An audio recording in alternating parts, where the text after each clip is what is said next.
To the white slate पढ़ाई। आज है हमारा lecture number 9 chapter relations and functions का, और हम लोग शुरू करने जा रहे हैं मिसलेनियस एक्सरसाइज, जो कि इस चैप्टर का आखिरी पड़ाव है। इसके बाद हमारा सब कुछ पूरा चैप्टर कंप्लीट हो जाएगा और हम लोग नेक्स्ट चैप्टर ट्रिग्नोमेट्री की तरफ पढ़ेंगे। तो आज है हमारा लेक्चर नंबर 9। अगर इसके पहले के 8 लेक्चर्स जिसमें हम लोगों ने सारा थ्योरेटिकल पार्ट, सारे सॉल्व्ड एग्जांपल्स, सारे अनसॉल्व्ड एक्सरसाइजेस और मिसलेनियस एग्जांपल्स करे हैं, वो आपने नहीं देखे हैं 8 लेक्चर्स, तो पहले वो वाले 8 लेक्चर्स देखिए, क्योंकि आप वो नहीं देखोगे तो यहाँ पर आपको समझने में दिक्कत होगी। यहाँ के क्वेश्चंस थोड़े से रिलेटिवली हार्ड होंगे जो अभी तक हमने पढ़ा है उससे। तो क्विकली स्टार्ट करते हैं। तो ये आ गया हमारे सामने question number 1। The relation f is defined by f of x is equal to x square when x is between 0 and 3 and 3x when x is between 3 and 10. The relation g is defined by gx which is x square when x is between 0 and 2 and 3x when x is between 2 and 10. तो आप में से कुछ लोगों को लग रहा होगा कि ये तो दोनों सेम फंक्शन है, बट दोनों फंक्शन सेम नहीं है, क्योंकि x स्क्वायर और 3x, x स्क्वायर और 3x पे लगने वाली कंस्ट्रेंट दोनों में डिफरेंट है। x square f of x में 0 से 3 पे है और 3 से 10 पे 3x है, जबकि gx में क्या है कि x स्क्वायर से 0 से 2 पे है और 2 से 10 पे 3x है। तो अभी हमें करना क्या है, show that f is a function and g is not a function. हमें बताना है ये दोनों रिलेशन गिवन है, हमें ये दोनों फंक्शन नहीं गिवन है, ये दोनों हमें रिलेशन गिवन है, the relation f and relation g। हमें शो करना है कि जो रिलेशन f है ये एक फंक्शन भी है और रिलेशन g जो है वो एक फंक्शन नहीं है। तो फंक्शन की डेफिनेशन क्या कहती है कि अगर हम एक इनपुट दे रहे हैं तो हर एक इनपुट के लिए हमें एक आउटपुट मिलना चाहिए सिर्फ। मतलब कि अगर सेट A से कोई एक एलिमेंट है तो उसकी सेट B में सिर्फ और सिर्फ एक इमेज होनी चाहिए for a relation defined from set A to set B। तो अगर हम कैसे भी ये प्रूफ कर दें कि यहाँ पे एक पर्टिकुलर इनपुट वैल्यू पे हमें 2 आउटपुट मिल रही है, तो हम प्रूफ कर देंगे कि ये फंक्शन नहीं है। ऐसे ही यहाँ पर अगर हम प्रूफ कर दें कि हर इनपुट वैल्यू के लिए आउटपुट हमें सिर्फ और सिर्फ एक मिल रही है, तो ये फंक्शन है। अब इसके 2 तरीके हैं। अगर हमें प्रूफ करना है यहाँ पर कि ये फंक्शन नहीं है, तो हम सिर्फ वो वैल्यू देख लेंगे जहाँ पे एक्चुअली x स्क्वायर और 3x अलग अलग जा रहे हैं। कैसे? क्योंकि देखो, अगर आप अलग अलग वैल्यूज इस फंक्शन x स्क्वायर में डालोगे तो ऑब्वियस सी बात है कि हर नंबर का स्क्वायर अलग होता है, हमेशा हमें एक अलग वैल्यू मिलेगी। ऐसे ही 3x में अगर वैल्यू डालोगे तो भी हमेशा हमें अलग वैल्यू मिलेगी अलग अलग x के लिए। लेकिन यहाँ पर देखें अगर, तो ये जो 2 है, 2, ये 2 इस वाले में भी आएगा, x स्क्वायर के लिए भी 2 इनपुट ले रहा है और 3x के लिए भी 2 ले रहा है। तो 2 एक ऐसी वैल्यू हो सकती है जो हमें 2 आउटपुट दे दे। 2 का स्क्वायर देख लेते हैं क्या होता है, 2 स्क्वायर 2 इंटू 2 4 और 2 इंटू 3 6। तो देखो यहीं पे हमें मिल गया कि 2 जो है वो एक ऐसी इनपुट है जिसके लिए हमें 2 आउटपुट मिल रहे हैं। क्या क्या? 2 स्क्वायर 4 एक तो मिल रहा है और 2 इंटू 3 6 मिल रहा है। तो यहाँ से हम ये प्रूव कर सकते हैं कि g तो फंक्शन नहीं है। वही इसके लिए देख लेते हैं, यहाँ पे बॉर्डर वैल्यू क्या है, 3 है, तो 3 स्क्वायर 9 और 3 इंटू 3 9। तो यहाँ पर हम देख सकते हैं कि 3 और 3 के लिए भी हमें जो वैल्यू मिल रही है वो सेम है। मतलब हर इनपुट वैल्यू के लिए हमें एक अलग आउटपुट वैल्यू मिल रही है रिलेशन f में, इसलिए f जो है वो एक फंक्शन हो जाएगा। तो अब इसको लिखेंगे कैसे वो देख लेते हैं। तो ये है इसको लिखने के तरीका। It can be seen that f of x is equal to x square for x between 0 and 3 and f of x is equal to 3x for x between 3 and 10. Also at x is equal to 3, मतलब x जब 3 है तब fx को अगर मैं x square मानूं तो 3 square value मुझे मिली 9, और अगर मैं x इज इक्वल टू 3 पे fx को 3x मानूं, क्योंकि 3 दोनों जगह गिवन है, तो 3 इंटू 3 9। मतलब कि that is for x is equal to 3 f of x has one unique value, so f of x is a function. f of x की x इज इक्वल टू 3 पे एक यूनिक वैल्यू आ रही है जो कि है 9, इसलिए f of x एक फंक्शन है। अब यही बात अगर gx के लिए करेंगे तो gx में क्या हो जाएगा, यहीं पे इसी में कर देते हैं। देखो, it can be seen that g of x is equal to x square for x between 0 to 2, यहाँ पे 2 हो जाएगा, एंड g of x, ये सब g of x है, and g of x is equal to 3x for x between 2 to 10, 2 से 10 के बीच में है, तो gx की वैल्यू ये है। Also x is equal to 2 पे एफ ऑफ एक्स की वैल्यू अगर एक्स स्क्वायर लें तो क्या हो जाएगा 2 का square 4 and f of x is equal to 3x पे क्या हो जाएगा 2 इंटू 3 6। तो यहां से मुझे मिला कि एफ ऑफ एक्स जो है that is for x is equal to 3 f of x यहाँ पे 2 हो जाएगा x इज इक्वल टू 2 के लिए F of x has 2 different values. F of x has 2 different values और 2 डिफरेंट वैल्यूज आ रही हैं एक सेम इनपुट के लिए। तो हमारा g ऑफ x जो है ये g है f नहीं, तो g ऑफ x जो है hence g of x is not a function. क्यों? क्योंकि एक पर्टिकुलर इनपुट वैल्यू के लिए 2 आउटपुट वैल्यू आ रही हैं 4 और 6। Simple. So now we have here question number 2. If f of x is x square, find f of 1.1 minus f of 1 divided by 1.1 minus 1. Simple question है। f of 1.1 क्या हो जाएगा? x की जगह 1.1 रखा मतलब 1.1 का स्क्वायर। 1.1 का स्क्वायर क्या है? होता है 1.21 माइनस f of 1 मतलब x की जगह 1 रखेंगे 1 का स्क्वायर 1, तो ये आ गया 1 डिवाइडेड बाई 1.1 माइनस 1 1.1 माइनस 1। इतना सिंपल। तो अब देखो 1.21 में से 1 गया तो कितना आया 0.21 अपॉन 1.1 में से 1 गया तो कितना आया 0.1। पॉइंट से पॉइंट कैंसिल किया तो हमें मिला 21 अपॉन 10। इसको हम लिख सकते हैं 2.1।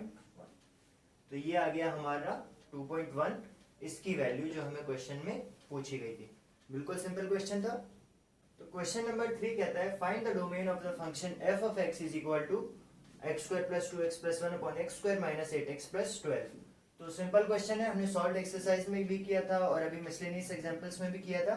हमें सिर्फ इस फंक्शन को इनडिटरमिनेंट फॉर्म में पहुंचने से बचाना है और उस हिसाब से उसकी डोमेन निकालनी है। तो इनडिटरमिनेंट फॉर्म में कब पहुंचेगा? जब इसका डिनोमिनेटर 0 हो जाएगा, मतलब कि x square minus 8x plus 12 जो कि इसका डिनोमिनेटर है ये 0 हो जाएगा। तो ये इनडिटरमिनेंट फॉर्म में फंक्शन आ जाएगा, वो नहीं होना चाहिए। तो हम बस वो निकाल लेंगे कि x की किस वैल्यू के लिए ये क्वाड्रेटिक इक्वेशन 0 हो रही है, मतलब इस क्वाड्रेटिक इक्वेशन के रूट्स निकाल लेंगे। फॉर्मूला क्या होता है रूट्स निकालने का? Minus b plus minus b square minus 4ac upon 2a। अब इसमें ये a b और c क्या होते हैं, अगर किसी को ये डाउट है तो ax square plus bx plus c is equal to 0। ये होती है जनरल क्वाड्रेटिक इक्वेशन। इसको और इसको आप कंपेयर करोगे, एक्स स्क्वायर का कोफिशिएंट जो भी होगा वो a होगा, x का कोफिशिएंट जो भी होगा वो b और कांस्टेंट टर्म c। तो यहाँ पे एक्स स्क्वायर का कोफिशिएंट है 1, तो a की वैल्यू है 1, b की वैल्यू है -8 और c की वैल्यू है 12। तो वो वैल्यू यहाँ पुट कर देंगे। माइनस बी मतलब माइनस ऑफ -8 वो हो जाएगा 8 प्लस माइनस बी स्क्वायर मतलब 8 का स्क्वायर वो हो गया 64 माइनस 4 इंटू 12 इंटू ए क्या है 1 है, 4 इंटू ए 1 है और सी 12 है, मतलब 4 इंटू 12 4 इंटू 12 अपॉन 2 टाइम्स ए कितना है 1 तो 2। तो ये हो जाएगा 8 प्लस माइनस 64 में से 12 4 जा 48, 64 में से अगर 48 गए तो हमारे पास कितने बचे 26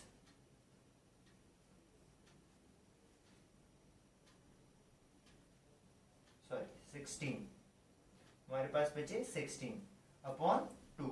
तो अंडर रूट 16 कितना होता है 4 होता है, तो ये हो जाएगा 8 प्लस माइनस 4 बाई 2। 8 माइनस 4 कितना होता है 4, 4 अपॉन 2 इज 2।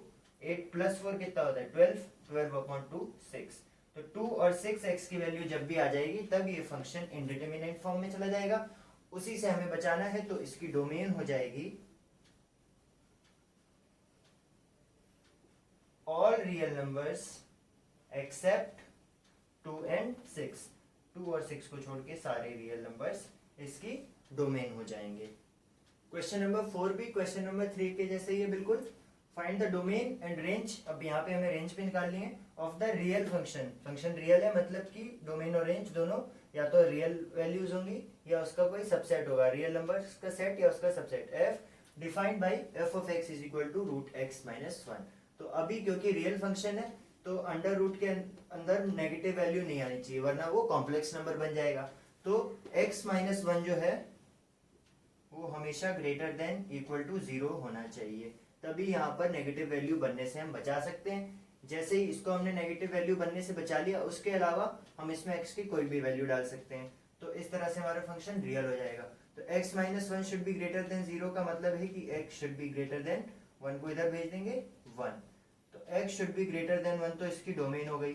डोमेन क्या हो जाएगी? All real numbers greater than one, ऐसे लिख सकते हो आप, या फिर आप इसको ऐसे भी लिख सकते हो, डोमेन हो जाएगी। अब इसमें आप वन भी रख सकते हो, वन रखते ही जीरो हो जाएगा। तो under root zero defined value है और एक रियल वैल्यू है जीरो। तो यहाँ पर स्क्वायर ब्रैकेट वन, क्योंकि वन इंक्लूड होगा, ये हमने सेट में पढ़ा था कि स्क्वायर ब्रैकेट और सर्कुलर कर्ली ब्रैकेट और सर्कुलर ब्रैकेट का क्या सिग्निफिकेंस है। तो square bracket one comma infinity, ये इसकी रेंज हो जाएगी, मतलब वन से लेके इंफिनिटी तक सारी वैल्यूज। और वन के पीछे स्क्वायर ब्रैकेट लगाया मतलब वन इंक्लूडेड है। इंफिनिटी के साथ कभी भी स्क्वायर नहीं लगाते हैं, क्योंकि इंफिनिटी तक हम नहीं जानते कि इंफिनिटी क्या है। तो डोमेन तो इसकी हो गई वन से लेके इंफिनिटी तक। अब रेंज मतलब कि एफ ऑफ एक्स की एक्चुअली वैल्यू आएगी क्या जब हम ये सारी वैल्यूज रखेंगे। तो आप देखो कि रेंज में भी अंडर रूट आप किसी भी नंबर का निकाल लो, कोई भी नंबर रख के हमेशा एक पॉजिटिव वैल्यू आएगी।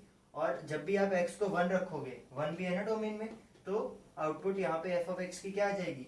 जीरो आएगी। मतलब जीरो से लेके सारी पॉजिटिव वैल्यू, मतलब यहाँ पर आप रेंज में या तो ये लिख दो all non real all non negative real numbers, या फिर ऑल पॉजिटिव रियल नंबर्स, या फिर आप सिंपल इसकी तरह लिख दो स्क्वायर ब्रैकेट के साथ जीरो, क्योंकि जीरो भी आ रहा है आउटपुट में, से लेके इंफिनिटी। तो ये हो जाएगी इसकी रेंज, डोमेन और रेंज। तो अभी अपने सामने क्वेश्चन नंबर 5 आ गया है, बिल्कुल सेम है क्वेश्चन नंबर 4 जैसा। Find the domain and range of the real function. एक रियल फंक्शन एफ एक्स हमें गिवन है, मॉड एक्स माइनस वन, इसकी डोमेन और रेंज निकालनी है। अब देखो मॉड फंक्शन है, एक्स की आप कुछ भी वैल्यू लिख दो, कभी भी इंडिटरमिनेट फॉर्म नहीं बनेगा, इसलिए आप डोमेन में कोई भी रियल वैल्यू ले सकते हो। तो इसकी डोमेन तो हो जाएगी ऑल रियल नंबर्स। और अगर रेंज की बात करें तो आपको याद होगा मॉड क्या है? मॉड वो चीज है, वो अच्छा इंसान है जो सब बुरे लोगों को, सारी नेगेटिव वैल्यूज को पॉजिटिव बना देता है। तो अब पॉजिटिव वैल्यू आएगी हमेशा, आप x की कुछ भी वैल्यू रख लो। अगर x में यहाँ पर वन रखता हूं देखो, तो वन माइनस वन क्या होता है? जीरो, मतलब एक तो वैल्यू जीरो भी आएगी, जीरो और उसके आगे की सारी पॉजिटिव वैल्यूज। तो इसकी रेंज क्या हो जाएगी? जीरो स्क्वायर ब्रैकेट के साथ, क्योंकि जीरो भी आ सकता है, से लेके इंफिनिटी तक सारी वैल्यूज। Simple question. तो ये हमारे सामने आ गया क्वेश्चन नंबर 6, और ये लास्ट क्वेश्चन भी है इस वीडियो का। उसके बाद बचे हुए क्वेश्चन हम लोग अगली वीडियो में करेंगे। तो क्वेश्चन नंबर 6 कह रहा है let f is a function जिसमें दो कोऑर्डिनेट पेयर्स है हमारे पास, x comma x square upon x square plus one. X input देने पे आउटपुट आ रहा है, इसका ये मतलब है। ये सिंपली एक अलग तरीका है f of x is equal to x square upon x square plus one को लिखने का, एक अलग तरीका, एक अलग फॉर्म। तो ये लिख दिया हमें कि ये एक फंक्शन है हमारे पास ऐसा, f of x is equal to x square upon x plus one, x square plus one, जहाँ पे x जो है वो रियल नंबर्स के सेट से आ रहा है। We are function from r into r, मतलब डोमेन भी रियल और को डोमेन भी रियल। अब हमें रेंज निकालनी है इसकी, इस फंक्शन की।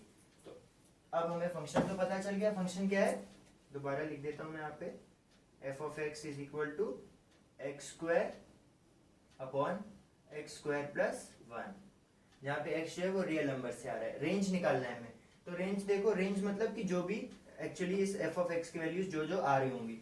तो अब कुछ समझ नहीं आ रहा है तो कुछ मत करो, एक एक करके वैल्यूज रख के देखने की कोशिश करो। अगर मैं देखो, सबसे पहली बात तो ये है कि जो भी वैल्यूज आएंगी वो हमेशा पॉजिटिव होंगी, हमेशा पॉजिटिव होंगी। क्यों?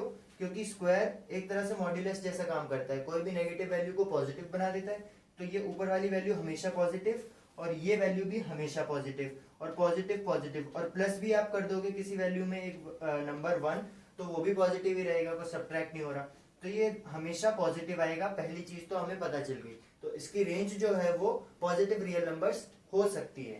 तो अभी देखते हैं, सपोज मैंने x को 0 रखा, तो ये क्या हो जाएगा 0 अपॉन, क्योंकि 0 का स्क्वायर तो 0 होता है, 0 प्लस 1, तो इनडिटर्मिनेट फॉर्म भी नहीं बना, अपॉन में 0 नहीं आया, तो ये क्या होता है 0 अपॉन 1 0 ही होता है, तो 0 भी आ रहा है, मतलब 0 से लेके इन्फिनिटी तक जा सकती है वैल्यूज। अगर मैं x को 1 रख दूं तो ये हो जाएगा 1 का स्क्वायर 1 अपॉन 1 का स्क्वायर 1 प्लस 1, ये कितना हुआ, ये हुआ 1/2।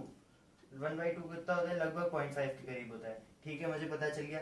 ऐसे ही अगर मैं x को 2 रख दूं तो 2 का स्क्वायर कितना होगा 4, 2 का स्क्वायर 4 प्लस 1 5, ये आ गया 4/5। 4/5 होता है लगभग 0.8।